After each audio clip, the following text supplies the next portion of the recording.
Jorinda and Jorindel, a story from Grimm's fairy tales. There was once an old castle that stood in the middle of a deep, gloomy wood, and in the castle lived an old fairy. Now, this fairy could take any shape she pleased. All the day long, she flew about in the form of an owl, or crept about the country like a cat. But at night she always became an old woman again. When any young man came within 100 paces of her castle, he became quite fixed and could not move a step till she came and set him free, which she would not do till he had given her his word never to come there again.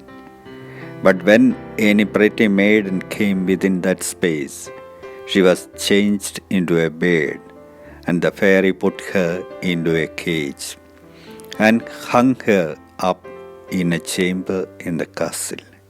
There were 700 of these cages hanging in the castle, and all with beautiful birds in them. Now there was once a maiden whose name was Jorinda. She was prettier than all the pretty girls that ever were seen before, and a shepherd lad, whose name was Jorindel, was very fond of her, and they were soon to be married. One day they went to walk in the wood, that they might be alone, and Jorindel said, "We must take care that we don't go too near the fairy's castle." It was a beautiful evening. The last rays of the setting sun shone bright through the long stems of the trees upon the green underwood beneath, and the turtle doves sang from the tall birches. Jorinda sat down to gaze upon the sun. Jorindel sat by her side, and both felt sad, they knew not why. But it seemed as if they were to be parted from one another forever. They had wandered a long way, and when they looked to see which way they should go home, they found themselves at a loss to know what path to take. The sun was setting fast, and already half of its circle has sunk behind the hill. Jorindel on a sudden looked behind him and saw through the bushes that they had, without knowing it, sat down close under the old walls of the castle. Then he shrank for fear, turned pale, and trembled. Jorinda was just singing. The ringdove sang from the willow spray, Well-a-day, well-a-day. He mourned for the fate of his darling mate, Well-a-day. When her song stopped suddenly, Jorindel turned to see the reason, and beheld his Jorinda changed into a nightingale, so that her song ended with a mournful chuck, chuck. An owl with fiery eyes flew 3 times round them, and 3 times screamed, "Tuvu, tuvu, tuvu." Jorindel could not move. He stood fixed as a stone, and could neither weep nor speak, nor stir hand or foot.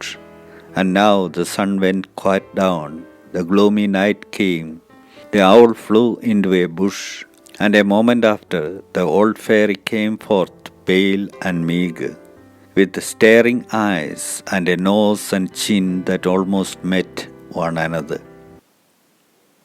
She mumbled something to herself, seized the nightingale, and went away with it in her hand. Poor Jorindel saw the nightingale was gone, but what could he do? He could not speak, he could not move from the spot where he stood. At last the fairy came back and sang with a hoarse voice, "Till the prisoner is fast, and her doom is cast, there stay, oh stay, when the charm is around her, and the spell has bound her, he away." On a sudden Jorindel found himself free. Then he fell on his knees before the fairy and prayed her to give him back his dear Jorinda. But she laughed at him and said he should never see her again. Then she went her way. He prayed, he wept, he sorrowed, but all in vain. Alas, he said, what will become of me? He could not go back to his own home, so he went to strange village and employed himself in keeping sheep. Many a time did he walk round and round as near to the hated castle as he dared go, but all in vain. He heard or saw nothing of Jorinda. At last he dreamt one night that he found a beautiful purple flower, and that in the middle of it lay a costly pearl. And he dreamt that he plucked the flower and went with it in his hand into the castle, and that everything he touched with it was disenchanted, and that there he found his Jorinda again. In the morning, when he awoke, he began to search over hill and dale for this pretty flower, and 8 long days he sought for it in vain. But on the 9th day, early in the morning, he found the beautiful purple flower, and in the middle of it was a large dewdrop, as big as a costly pearl. Then he plucked the flower and set out and travelled day and night till he came again to the castle. He walked nearer than 100 paces to it, and yet he did not become fixed as before. But he found that he could go quite close up to the door. Jorindel was very glad indeed to see this. Then he touched the door with the flower, and it sprang open, so that he went in through the court and listened when he heard so many birds singing.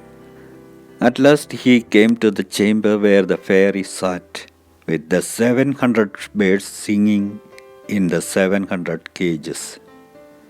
When she saw Jorindel, she was very angry and screamed with rage, but she could not come within 2 yards of him, for the flower he held in his hand was his safeguard.